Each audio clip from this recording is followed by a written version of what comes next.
Welcome to the complete coaching guide for Platinum Season 14. We have a Graves versus a Nocturne jungle. Hopefully you've enjoyed the low elo total coaching and the gold total coaching.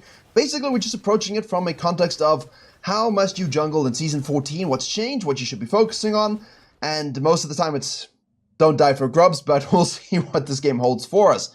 We have a proxying Garen versus Pantheon. Nocturne starting on the bottom side here, and finally, at this point in time, we've learned not to let the proxying ruin our lives. That's very important, obviously. Don't let proxying ruin your jungling. We have good ward here on the Wolf Camp for the Garen, so he'll see when the Nocturne comes up. I'm still not a fan of seeing these junglers start on the bottom side. Like, I know some challenger junglers do it, but there's a reason for it, right? It's a matchup thing, it's an avoidance thing, it's a tempo thing, it's a level 6 thing. But in this elo range, I still think it's simple just to start topside, go down for clear scuttle. If you can cut into gank here or here, do it. And the nice thing about the new map is you can cut in through here, right? So it's a much quicker cut into river. And then obviously, if bottom lane's gankable, you do that. And ideally, you've got a full clear scuttle and a gank or so, reset, boom, boom, and now you can cut them for grubs. Almost every time. And if the enemy jungle is bad, or just, more gold and just average platinum level, you know that they will come at your grubs level 4 and you're level 5 with a reset, so you win the fight, right? That's kind of the goal here. So Nocturne now tries to get into the Garen's face a little bit. He's compromised. The Graves sees this. Now, I'm not a fan necessarily of going for the invade, but I am a fan of going for ganks. Problem is, it's an Orianna with flash. She will have that movement to be proc that she has with her W, so let's see if she uses that one. Just turns it around. You absolutely must head over to Virkayu.gg. I have a free jungle improvement resource as well as a dedicated program where we have jungle video courses, jungle coaching VOD libraries, weekly free video content seen nowhere else, as well as Q&As and patch note rundowns, as well as a private jungle Discord. And if there's one thing I'm good at, it's making junglers reach their goals, as we saw with the record number of people hitting them at the end of Season 13. If you want to climb faster than anyone you know, jungle diff every game you play, click the link below or head to Virkayu.gg. And in the meantime, the Nocturne's in the grumps, so the Graves tries to gank an Orianna with a movement speed thing that can also slow you with flash up, sometimes phase rush, and a Vladimir. So who exactly is killing the Orianna in this situation? No one. So finish off your red, finish off your Krugs, come out of the top side here. The Nocturne's going to be compromised. Why is it so important? Because you're level 4. You're level 4 to his level 3, and you've got Garen prio, right? The Orianna is just going to reclaim the prio. Now we're just sitting and like, yes, we are sneaky. But it's a Nocturne. The guy can actually fist pretty damn well. And I've seen enough Nocturnes win random fights here. Look at this, though. Look at this. This is what I'm talking about. Look at yes, fight me, Graves. Come on. Fight me. Graves, come. We fight. Come on, Graves. Full clear up. Go for the crab. Push it up. Use your Garen prio. And if you truly cannot win this fight, leave. Most of the time in Platinum, if you full clear and get this, you can get it and get out before the enemy jungle finishes their clear or figures out what they're doing, because it's still Platinum, right? There's no reason to give this up. Now, the Nocturne makes a big mistake. Here's a mistake here, and this is the thing we talk a lot about in the courses and so on. So we go for this, all right? Now, you don't know what's warded and what isn't warded, but I really like going for the red. So I would hit this probably down to see where the Garen is, and then maybe I would think about doing this. Now, in this case, if you're truly worried about the Garen just a little bit, don't. That's fine. I respect your fear of the Garen plus the respawn of the Graves plus the Vlad collapse. I respect that. But in a regular game where you see everyone and you have stock on everybody, go and take his red. Because now the guy has a choice. Do I go to my red Krugs, assuming you haven't taken them, or do I go to the bottom side and try to get my respawn of the Grump and the Wolves? Problem is it's 355. So yes, by the time he does this, this will be available, but where's the Nocturne? Did he take my red even? Is he resetting just to prevent the counter jungling? You don't know. From Grace's perspective, you don't know.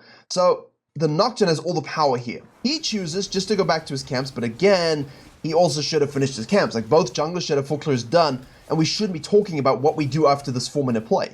That 4-minute play should have been 2 level 4 junglers fisting each other to the death, gladiator style. I don't know if that one gets an Oscar, though. And then the Nocturne just taking the red and leaving. The Nocturne takes the red and goes back to base. Or the Nocturne drifts behind, controls this, because in Platinum we still assume that they're obsessed with the red. The Graves goes for the red, we get this one. We see the Graves now go top lane, then we can either gank the bottom lane, probably gank the bottom lane, and then take his Grump and Wolves, and just give up the grubs. I'll give up the grubs, because the best thing here for you as a Nocturne is 6 early. I will give up the grubs when the Graves does this, just so, and gets a kill, just so I have a full clear, kill on the Graves, take his red, take the scuttle, gank the bottom lane, take this, reset, and now obviously I can go to the bottom side here, get level 6 and up bottom lane. That's what we want to do. And, you know, if that costs me grubs, it costs me grubs, because the second spawn grubs are the things I really want to contest and fight over. If I'm not strong enough for that, that sucks. But this is also good. You know, like, we beat the Graves 1-on-1, we rotate to the bottom lane here, we get the kill onto the Lux. We don't get an assist, but it's good to show up and support. I know it sucks when you don't necessarily get the juice you want from these early ganks, but we like it. This plant hits, we should see that, which means we know that the Graves most likely going to the grubs, but, like, you don't know. You don't know that he's doing this. You don't know. So what I would do is just go take his blue side. I would assume he's going to the grubs, and I would just go take his blue side. If he does, in fact, show up, I'd be like, what the hell? Why is he here? That would be my legitimate reaction, and I would just leave. But I've at least gotten the grump, and then I can go back to base, and then I can say, well, thanks for the free grubs. You know, I'll enjoy grubby, and you do. So his mistake would be his undoing, because not only do you take this away and ward this up and get this bottom lane to win, they should be basing right now. Base, base, base, base. You base, base, base, base. You and the support go up to the grubs. You can gank this first or gank this first, or just take it away. The Graves is like, oh, my grump is gone. Maybe he solos a dragon, you know? It is what it is. But don't start this dragon if you don't know you can take it. So it's the same as the gold video from yesterday. There's just this uncertainty over these plays. Like, they don't know what to do. And I'm easily telling you what I would be doing in game. Right? And at this point, I hopefully should be able to do those things. But in the Jungle Club Discord, in the private Discord, you see people talk about this all the time of every rank. Once they figure out what I'm talking about in game, their flow is just like this, and enemy junglers are never a factor. And it comes out to team fights and general jungle practice, but I don't see why Nocturne has just stopped sequencing. Like, you should be, without a doubt, what? Up 20 CS? You should be getting free grubs right now. What's this dragon obsession? The dragon obsession is just as dumb as the grub obsession. All objectives are not worth dying over. It's not worth taking an objective with a coin flip element where you've not compromised all your sequencing. It's just not worth it. It isn't. End of story. And the Nocturne's now going for this dragon. Let's see what happens. So Twitch goes and has a look. Puts this over here. Graves is having a look now. Now you're watching this. Is the Nocturne on it? He's twice he started this and pulled off. What a colossal waste of brain power and time. And I don't care that we get kills here. Good job, Zillion and Twitch. You made this happen. Now can we do the dragon? Platinum. Platinum. No. I'm irritated. I'm irritated. So, to help you platinum people in this complete coaching, to give you a bit of a summary, focus on your sequencing, look to use experience and gold spikes to take something away from the enemy jungle. Begin the idea of jungle denial. Can I take your camps away? Can I take away the grubs? The Graves did a dummy, but he was able to get his red and his krugs back after the death. Once he'd done this, he knew the Nocturne was bottom lane, so take the grubs. They're free. You're level 4, but they're free. You can do them. Cool, right? If the Nocturne then does a dragon, then you get to counter jungle him as well. So while we're talking about the Nocturne punishing the Graves, based upon what the Nocturne did, the Graves could have also punished him and denied him a whole bunch of stuff. Start to think like this, okay? Because when you start to think like that, you start to realize that a lot of your own jungle div power, it comes from your ability to siphon it from the enemy. There's no such thing as a jungle div where everybody's happy. Yeah, Nocturne ult, flash burn, tether's still there, ha ha ha, laugh, laugh, laugh, death. Now he's gonna get the grubs, okay? So at least there will be a respawn of the grubs, that's good. Okay, so as I was saying, you're siphoning the power, okay? There's a total amount of jungle power in the universe in a game. It's not infinite, there's a limit. And it's about how you share it. And jungle differs when you take his half, you take a lot of his half away from him and you remove that power, and now you have it all. That's what it means, all right? And if you view it that way, I guarantee you, as a platinum jungler, if you view it that way and start to think that way, it's going to change the way you jungle. Now, we're going back to base on a ward, because I don't know why we're even in this bush. I don't know why this fight is happening. I understand there's a lot of fighting going on. I don't know why the Graves is thinking, I can run in. I don't know why anyone's doing anything at this particular point. There's no reason for it. The Graves runs in thinking, ha ha ha, instead of just, why did he take one? Does anyone know this? Hold up a second. Oh yeah, the Pantheon. So I'm having a fat chat to the camera. Obviously. The Pantheon moves down. And now it's contested. So we snack one away. That's great, right? But I feel like you could just stick to it. You got Garen coming back to the lane. Just stick to it. There's no reason to rotate to this. Like, Orianna's coming back to lane. Vlad's going back to base. If Vlad's basing, why even remotely go for it? I know the Twitch showing up is weird, but is it really? Yeah. Now that Nocturne's like, can I do the dragon finally? Oh my, like the obsession. The absolute obsession. Cuts across up here. 2,000 in pocket. Graves goes to the bottom lane here. I like that again. Oof, this waffling is high level waffling. That's a lot of waffling. I don't know if his genetic line created waffles way back when, but it's close.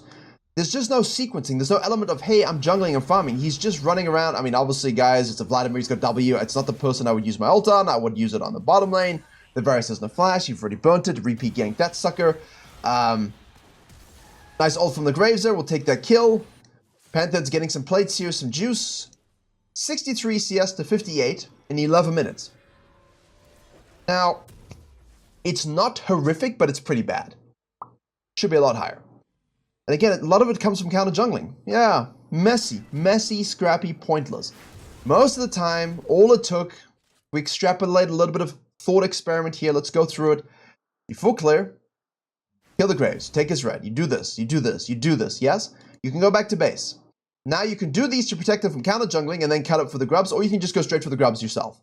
Take all three, gank this lane as necessary, fall back. Most likely, the Platinum Graves is not going to be counter jungling you anyway, so you do a full sequence down, ult the bottom lane, get a kill, shove the wave up. You've got grubs, so use it to get some plates, or just now go do the dragon. If you can't do the dragon, push it up and do this, and then get in his jungle and take the respawn of the grump and the wolves if he hasn't taken them. Most likely, he's here anyway. Fight him, kill him because you have a lead. Then you take the dragon. Respawn. And now you can sequence top to bottom again, and bottom lane again. Take some more plates. Reset. Go straight for the second grubs. Shove this one. You see where my mind goes with this.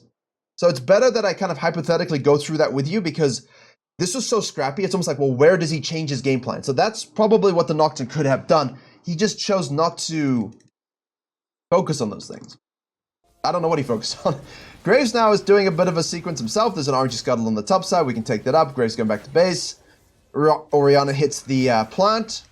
Now Garen's moving on down. Ult 34, silenced, Vlad showing up, Pantheon's not moving. I mean, you can chase him until Kingdom Come, but it's still a Garen, it's still a Vlad. Graves could be coming out of nowhere, you don't know. There's the Orion ultimate, but are you really killing anyone? Do we have kill threat just yet? We're behind. Really tragic. And the Graves, I'm okay with the Shadow, obviously, but now we can really get into the Nocturne's jungle. We can keep an eye on the kill for the Orianna, but I think he's gone too far. Do you not have your animation cancel ready to go, Graves? Use the wall. You got flash up. Whoa. Gross. Alright, guys. Make sure you understand as a Graves main how to actually auto-cancel. How to actually... You can Q flash, by the way. Just so you know, you can Q flash. You don't have to flash Q. You can Q flash for quicker animation as well. Now, we do get 2 kills. Hilariously, I don't know how. But simply here, if you...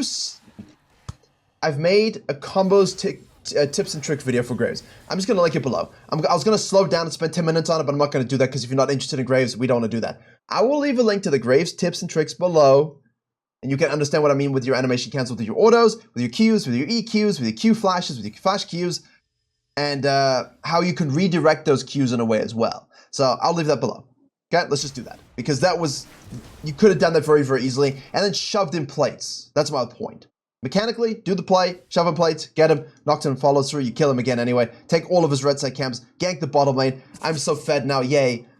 So Graves also has had this moment to counter gank, to deny. But also, look at this, like we killed the Nocturne, okay, where did we kill the Nocturne? Here, all right, there's Zilean, but it's a dead Orianna, it's a dead Nocturne, Pantheon is definitely the coin flip, we see the Pantheon ult come through in the mid lane. Okay, that's the thing we're tracking here. Right, that sucks. That's rough. That's not so good. But I guarantee you the Graves is doing the same damn thing even if Zilean is bottom lane and Pantheon's top lane. What would you do if those things weren't true. Now, if you have time to take the grubs, do the grubs. If you have the Herald up, do the Herald, right?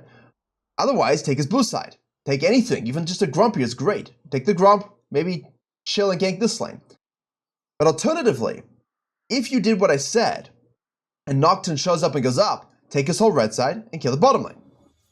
Jungle denial, take his camps away. So this play worked out in such a fashion that the Graves had to be safer. The Graves had to fall back to his own camps, and I agree with that play, right? So we're all on board with that one.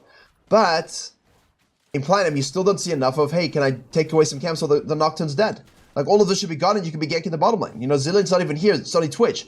So, can we take this and shove and take this turret? Question mark. And you never know.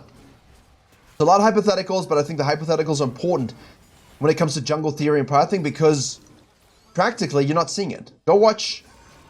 I mean, no, that W is not a very good one. That's not a good W, no. Nocturne has no ult though. Let's look at it from the red team's perspective. Versus out of position. He is definitely dead.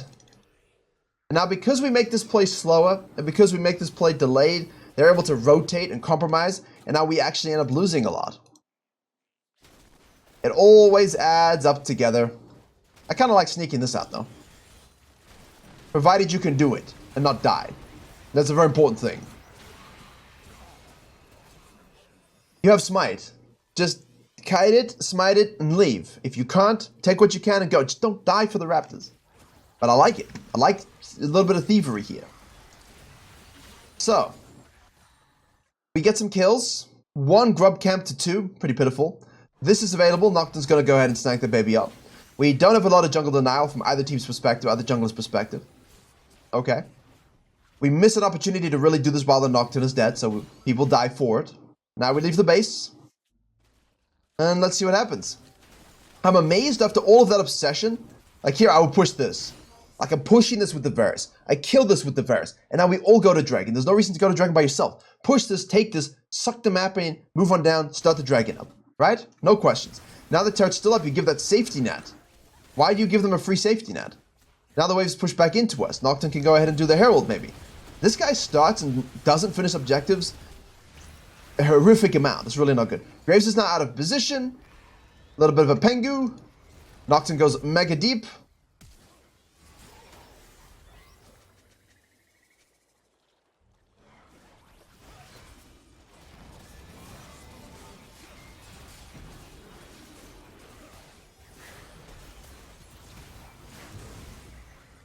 So this is a game of League of Legends. And, yeah. That's about all I got for that sequence. It's just like people's brains turn off. You know? Oh, what can I do today? Can I do this? No, I can't. Oh, can I do this now? Can I not? Stop thinking like that. Have a plan. There's just no planning at all in this MMR range. It's still very emotional and like fightery and can I rotate to this and you know, learn the 80% rule. Is there an 80% probability I can rotate to impact this fight? Is there an 80% probability I can do this objective without having to be pushed off of it? Use that as a metric, and you will get that wrong a lot in the beginning, but when you start to get it right and your assessment starts to get really good, that calculation in your subconscious will win you games. Oh, you know, I'm not going to be able to contest that Herald, so I'm just going to do these camps, take it all the way down, kick the bottom lane, shove this up and counter jungle. While he does this, not knowing where you are, right? So it's always about this fusion of things, if that makes sense. Orianna goes in, ult combo, runs away. You know, lack of CC in this comp is definitely not so good for the red team. Pantheon is strong. Pantheon is very strong. There's Varus.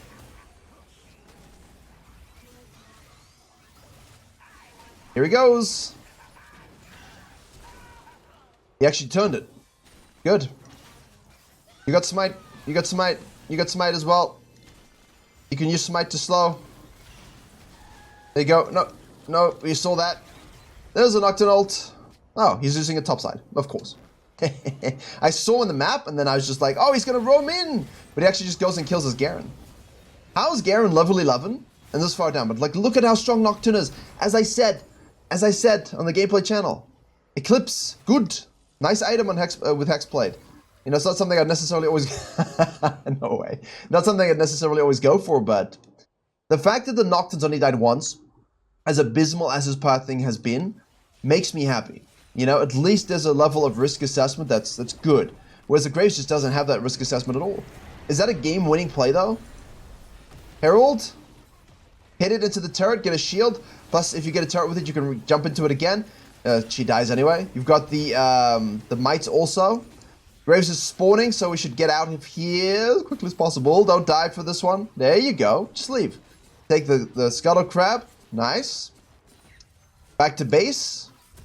Red buff is up. It's global. Next dragon is coming up as well. Do we care? Not really. Ult is available. Going on to the Graves. And now you are Nocturne. Now you are strong. Now you are a good shadow. Forcing the TP. We run away. Hey. So this guy, if he fixes his early game jungling, I think he's got a nice package. This has been a pretty solid transition for him. 716. You know, you can't complain about that whatsoever. Yeah, good. Good. In the meantime, Lux dies. We got a global red buff for our whole team. Let's give that away. Dragon is available. Nah, this is a free dragon, so let's go take it. Juicy. And now we can set up a Baron and maybe make a pick for that. Vladimir's out of position. Pantheon goes all the way in. Huge damage. Nocturne ultimate is up again. So we can do Raptors while shadowing, although I would be here right now. Would not be doing Raptors at all. Like, can we get in the fight here? Thank you so much. Hello, Graves. Now up 2 levels. We kill him. And now there's a Lux, which we can spell shield. And Fear Tether. Yes, I like this. Stun. Flow. So the difference between gold and platinum, as you're seeing, is the ability to start to get flow moments. And that's what wins you games in the Elo. But if you combine it with good jungle denial and good jungle pathing in the early game, that's what makes you Emerald. And Emeralds obviously have a lot of issues, which we will cover in the next complete coaching. But for now, that will get you Emerald if you can kind of hammer home those points. Really, truly. I have a lot of examples because I've gotten a lot of, in the coaching classes, in the private Discord, we have had silvers, golds, bronzes, they're all platinum now. We've had platinums, they're all emerald now. We've had emeralds, they're all diamonds. And we work together on this every single week. So we notice these cross tendencies when they're in these ranks, you know. The guys who are not diamond are like, yeah, I remember when I was platinum. You know, this is what helped me. You know, I just wasn't doing this enough. And that's the point. There are tendencies that you see because you have to adapt to your MMR, right? You have to play. Why am I following this guy? You have to play according to what your MMR is like also. And certain tendencies will be more powerful in certain elos. But ultimately, to get to diamond, to get to master tier, it's about being good at a fair chunk of them. Don't always have to be amazing at all of them, but you just have to be good at a fair chunk of them at a very high level. You know, some people are terrible at farming pathing, at sequencing, and understanding maximizing experience, but they're master plus. Why? Because their ganking and jungle denial is just exemplary. It's insanely good, you know? And they have a champion that matches that kind of ideology. Now he's like, well, can I kill the Garen, level 13? Let me find out. Yeah, it's early season. Go for the limit test. We hit the Fear Tether. He will, of course, spin to win. Another Fear Tether is available because, well, Axiom marks up in 45 seconds, but it is a Garen at the same time, yeah. You know what? I'm not going to lie to you. Objectively, as a coach, yeah, don't do that. Join your team, push and end. As a limit tester, early season, let me see what the damage is on this build. I like this build, though. For a snowballing build, I like it. Double lethality item, obviously go Edge of Night instead of Axiom, not Axiom. Edge of Night instead of Eclipse if you need to, but Axiom second is juiced. You can obviously try a few other lethality items as you like, get a Grudge, but Black Cleaver and Fighter is still good as well. It's just, snowballing with damage right now is so powerful that when you have this advantage as you see, I think Eclipse is really, really strong, and this makes your ult up every 2 seconds. There you go. Well, that's a quick ult, but nice dodge. Sideways movement, you see that? Just end. Just end. Beautiful. So, huge example of both jungles, again, not punishing each other's mistakes, but not focusing on the jungle denial. A lot of waffling and running around and doing nothing, no purpose. Develop that purpose. Understand where the jungle diff ratio comes from. Apply it, and then get this mid-game flow like this Nocturne, and you'll be Emerald in no time. Thank you very much for watching.